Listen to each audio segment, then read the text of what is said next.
আমার দরদি ভাইয়েরা, আসসালামু আলাইকুম।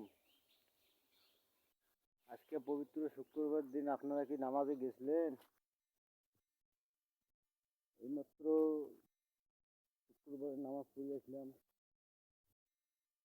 এদিক দিয়ে আমার আব্বার কবরে আসলাম, কবর জিয়ারত করলাম, পুজোতে আছি। যাই হোক,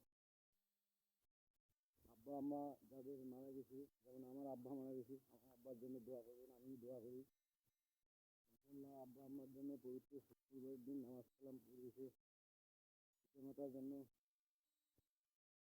দোয়া করবেন, কবর জিয়ারত করবেন। পিতামাতা আমাদেরকে যে দুনিয়া দেখাইছে, এটাই বড় সবচেয়ে, দুনিয়াটাই সবচেয়ে বড়। আব্বা আম্মা যে তোমাকে দুনিয়া দেখাইছে, দুনিয়া দেখার মতো আর কিছু হয় না।